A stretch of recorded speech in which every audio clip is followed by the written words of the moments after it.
विग्रहं यस्य सान्निध्यमान्त्रेण चिदानन्दते तनु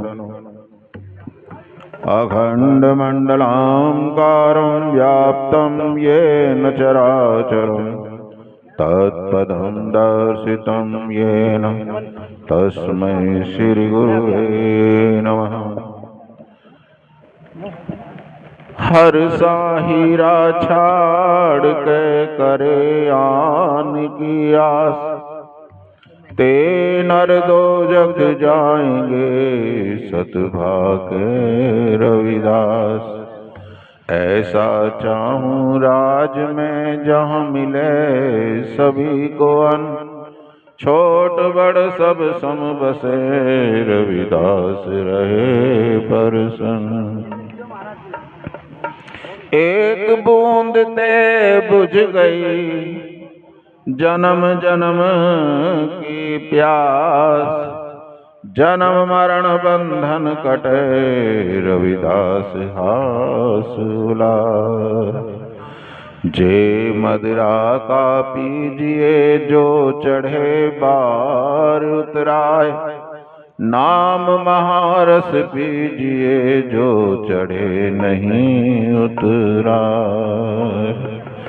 ओंधा कुआ गगन में जामे सुधा झरे, सगरा झारी झर झर पीवे, नुगरा प्यासा मरे। अगरा घरा विचारिए जो या घर के माँ, अगरा घर पर चा हुआ तो बाकी है कछु नाय। जय गुरुदेव, धन गुरुदेव। सर्वप्रथम अनंत कोटि ब्रह्मांड नायक श्री सतगुरुदेव महाराज जी के चरणों में दास दास का कोटि कोटि चरण वंदन। उपस्थित समस्त हमारे सिद्ध संत वृंद जन के चरणों में दास का कोटि कोटि वंदन। गुरुदेव के नाम प्रकाश से प्रकाशित समस्त गुरु समान सार संगत जियों के चरणों में कोटि कोटि दास का वंदन। मातृशक्तियों, बालक व बालिकाओं सभी को सांध्य काल से ही आप सभी का प्रेम,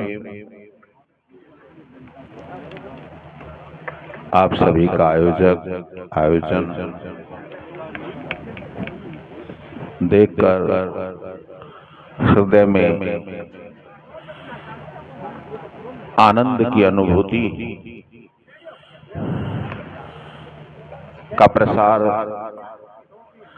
अपने उच्चतम प्रवाह में है। दास को भी श्री स्वामी जी के कृपा से यहाँ पर दोबारा आने का सेवा का अवसर प्राप्त हुआ। धन्यवाद।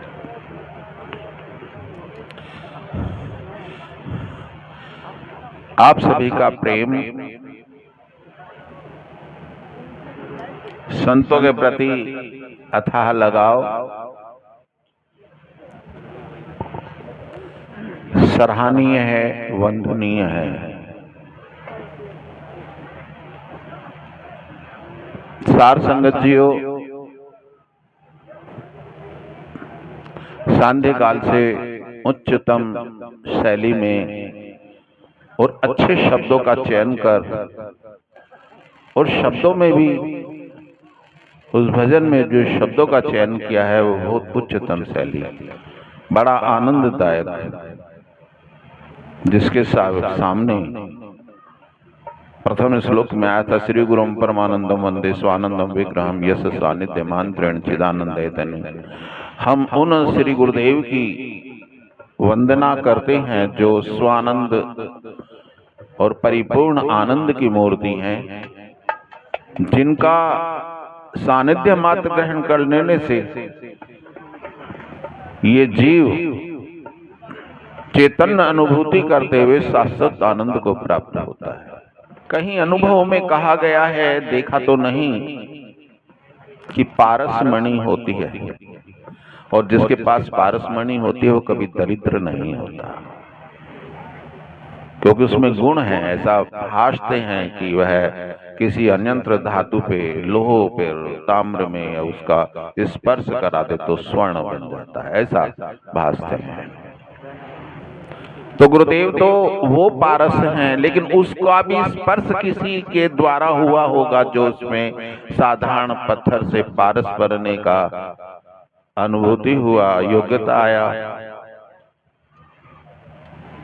तो संतों ने दिशा दिया है कि जो लोहे से सोना करता वो पारस है झूठा, वो पारस नहीं है। क्योंकि वो अगर वो सोना किसी अन्यंत्र लोहे की संगति करेगा तो वो उसे सोना नहीं बना सकता, वही बना सकता है। जो लोहे को सोना करता वो पारस है झूठा, जो पारस को पारस करता, किसी ने उसको भी पारस बनाया होगा, वो पारस है साचा। तो गुरुदेव का सानिध्य मात्र ग्रहण करने से, दरअसल क्या है, मैं वो बताना नहीं चाह रहा था। मैं 10 दिन की यात्रा से आदि कैलाश से रात ही आया हूँ और 16,000 फीट की ऊंचाई तक जाकर -16 टेम्परेचर में होकर अब यहाँ आया हूँ। यहाँ 35-40 का टेम्परेचर है, तो थोड़ा शरीर अभी सहन नहीं हो रहा है, गर्मी बहुत दिखता है, कोशिकाएं अभी। तो आइए, और जन जनार्दन के सामने तो कैसा भी सर्वत्र बलिदान हो, समर्पण है, अहोभाग्य है हमारे। तो आप उन पारस की संगति में हैं, आपसे न जाने कितने पारस बनते चले जाएंगे। गुरुदेव स्वयं अपना ही रूप देते हैं। जिन्होंने उनकी संगति कर ली वो आपके अंतर्गत आए हुए, मैं किसी मतांतर किसी विशेष सूत्र की बात नहीं कर रहा हूं,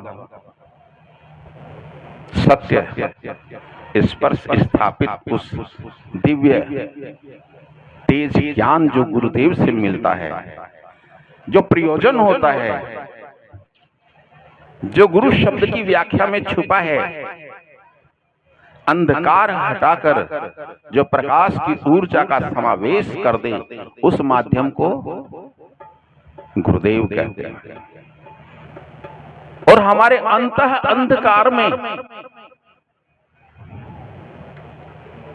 सत्य स्थापित ऊर्जा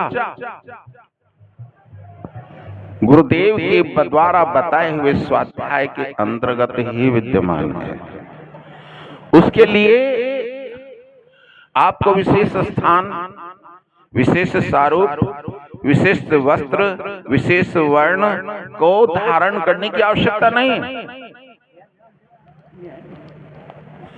केवल गुरुदेव की कृपा प्राप्त करने की आवश्यकता, उनके समक्ष कुम्हार की माटी बनने की आवश्यकता है। जब उसमें गुरुदेव उसका अहंकार रूपी कड़क भंगुरता का दोष खत्म हो जाता है, उसमें विनम्रता आ जाती है, उसमें से राग द्वेष,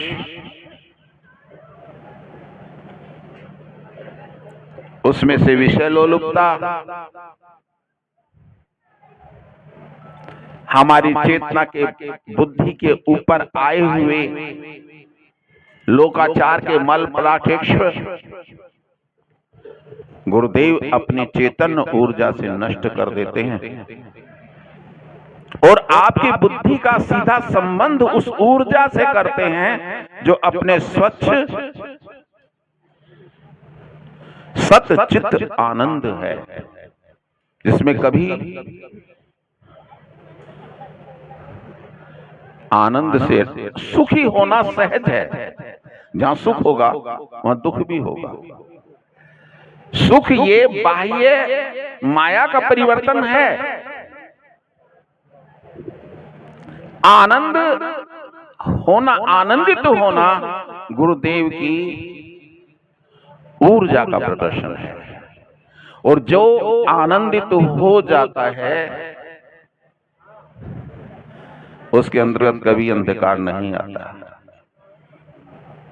हमारे कृत्य में ऐसा बताते हैं योगनिष्ठ सिद्ध संत कि 24 घंटे में 21,600 श्वास हम लेते हैं।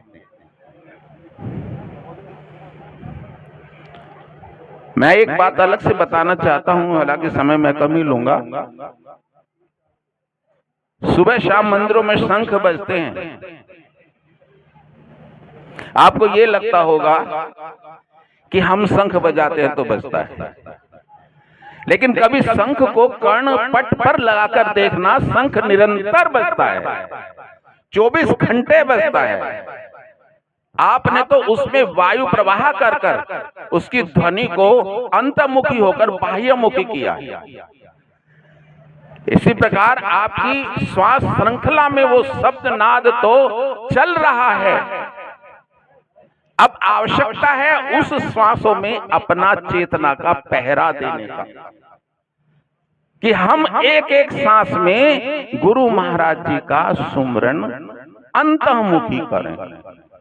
उसे दिखाने की आवश्यकता नहीं, उसे बताने की आवश्यकता नहीं, उसे सुनाने की आवश्यकता नहीं। वो किसी के अंतर्गत आता ही नहीं है। उसके लिए सब स्वतंत्र हैं। गुरुदेव का शासन चाहिए बस, उसका प्रोटोकॉल चाहिए बस, कि गुरुदेव उस शासन में, के शासन में हम कितना रहते हैं, उनके नियमों को कितना मानते हैं, उनकी सहजता का अनुभूति कितना करते हैं। वो कहते हैं ना रीजू गान गप्पो से, न तीजू तान टप्पो से, न मन में प्रेम हो तो फिर कैसे समाऊं मैं, न पत्थर का मुझे समझो नरम हूं मोम से बढ़कर, क्षण सहज भाव में तुरंत खिंचा चलाऊं। सहज योग करो, सहज निरंतरता है, नित्यता नहीं। सहज नित्य में निरंतरता है और निरंतरता में सहजता है। सांसा की कर सुमरनी, वृथा सांस न खोए, ना जाने इस सांस का खीर आवन हो के ना होए। सांस सांस सुमरन करो, वृथा सांस न खोए, ना जाने इस सांस का फिर आवन हो के ना होए। कहते हैं कहीं जात हैं, कहीं बजाए ढोल, तीन लोक की संपदा। आप छोटे सदाम की बात कर रहे हैं, उसमें इतना है, तीन लोक की संपदा नहीं तेरे एक सांस का मोल। अगर तीनों लोग आपके पूरा बल, और अगर आप इसका आनंद देखना चाहते हो, नाक और मुंह बंद करके एकांत में देख लीजिए, उस दिन तो तुम्हारा हाथ नियंत्रण है। जब दुख अधिक आएगा तो हाथ से नासिका का बल खत्म हो जाएगा, सांस लेना। लेकिन जिस दिन वो समय आएगा जिस समय तुम्हारे हाथ में नियंत्रण नहीं होगा, उस समय कौन, वह दुख सहज पता चल जाएगा कितना दुख होता है उसमें। इसलिए अपने अंदर हमेशा यह देखो कि हमारे किसी भाव में, किसी समय प्रभाव में, किसी संगत के प्रभाव में हमारे अंदर कोई नेगेटिव ऊर्जा तो नहीं आ रही। उस समय का उपयोग करना सीखें। जो ये समय आज की रात है, कल नहीं आने वाला, किसी तरह से भी नहीं आएगा। आज करना है, अब करना है। और ये जो जा रहा है इसे धोखनी मत बनाएं। इसमें नाम रस की, नाम मणियों की मुक्ता मणि बना लें। और जैसा गुरुदेव ने भाषा है, उन्होंने तो सर्वे सुखेन सन्तु सर्व निरामया, सर्वे सुखेन संतों ने, संत विश्व पुरुष हैं, ये कोई किसी विशेष धारा को संचालित नहीं करते, किसी विशेष स्थान के अधिकारी नहीं होते, किसी विशेष समुदाय को का प्रतिनिधित्व नहीं करते।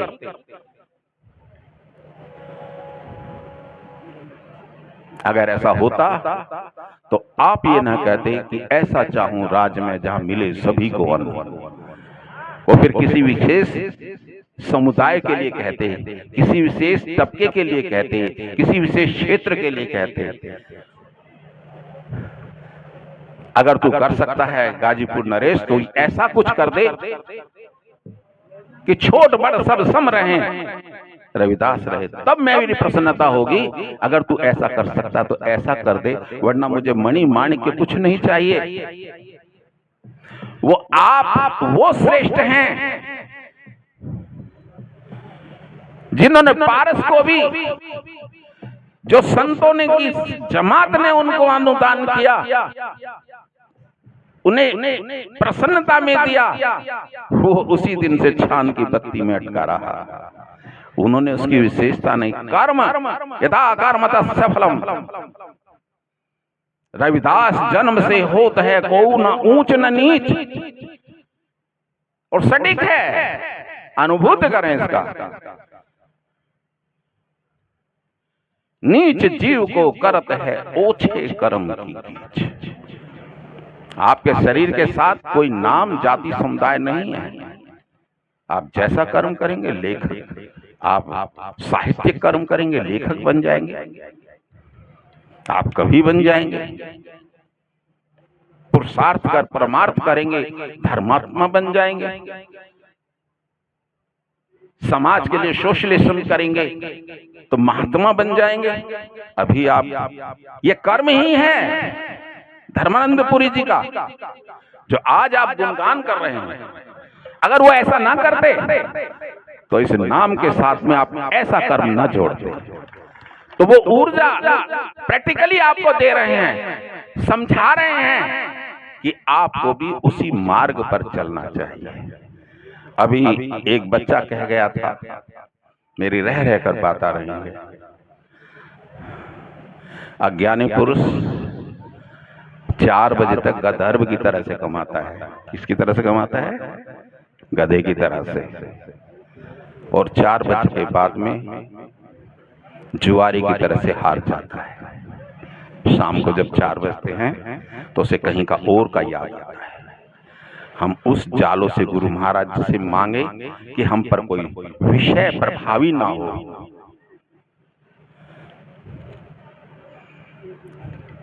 ये जो नशे हैं, ये हमारे धन को ही हानि नहीं देते, हमारे शरीर की हानि ही नहीं देते, हमारे संकल्प विकल्प मेमोरी में जो विचार हैं ये उनको भी गिरा देते हैं, उस जीने की कला को भी गिरा देते हैं।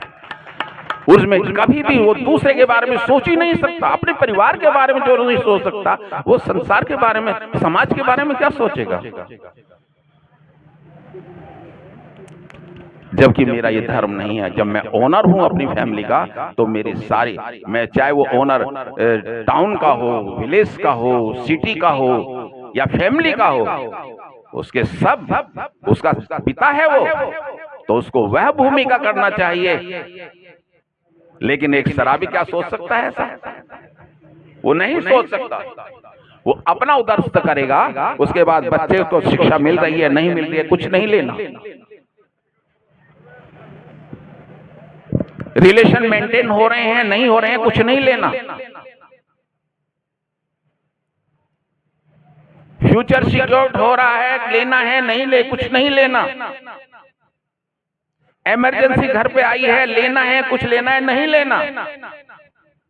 उसे तो एक ही चीज लेना है, मेरा धन है मैंने कमाया है, 4 बजे जाकर मैं 400-500 रुपए कमाया तो 300 रुपए मैं अपने ऊपर खर्च करूंगा, फिर घर पर जाकर 150 रुपए देकर अपनी पत्नी को भी पीटूंगा, तूने कुछ बनाया नहीं बनाया।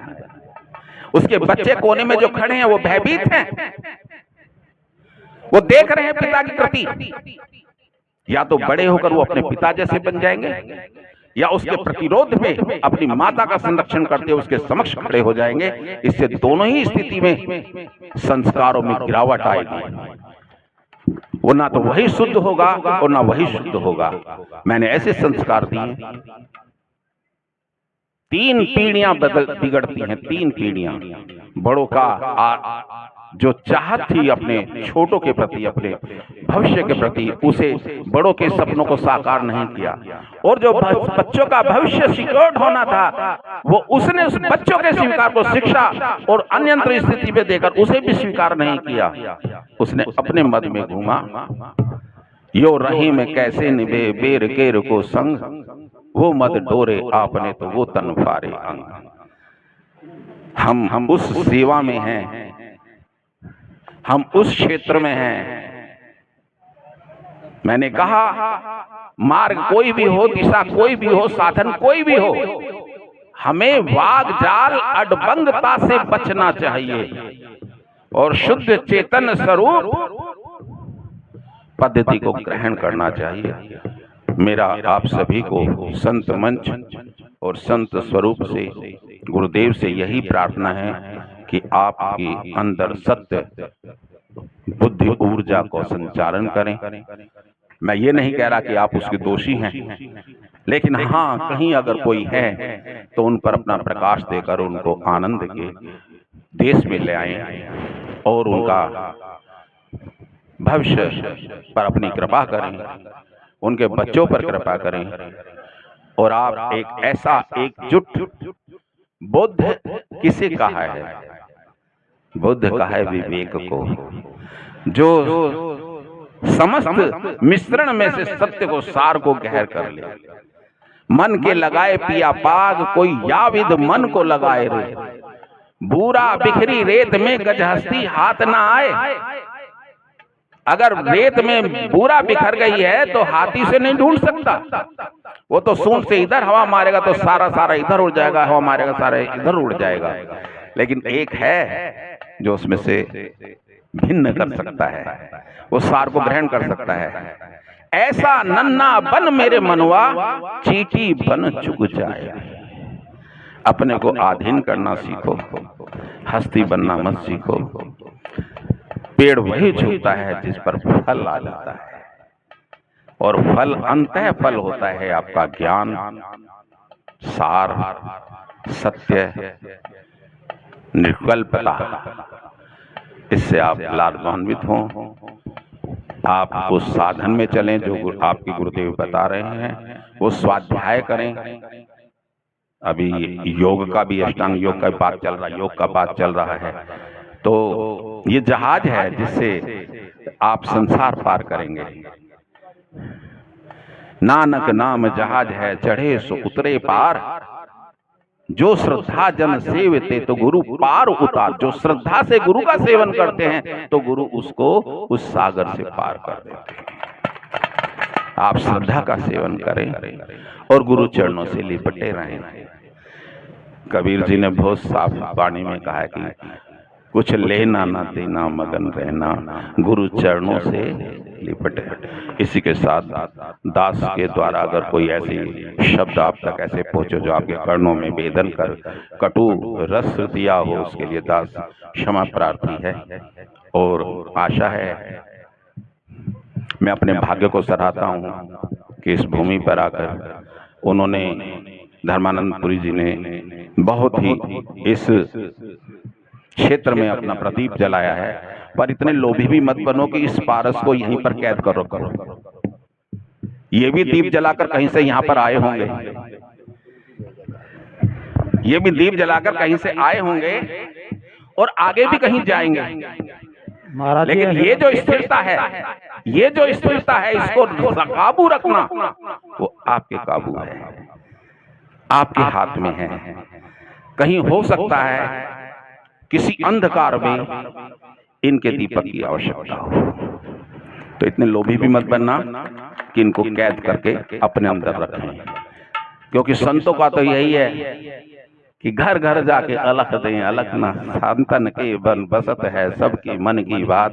घर घर जाके अलख दें, अलख ना आवे हाथ। उनका तो यहाँ ज्योति से ज्योति जगाते चलो, प्रेम की गंगा बहाते चलो, राह में जो आए दीन दुखी सबको गले से लगाते चलो।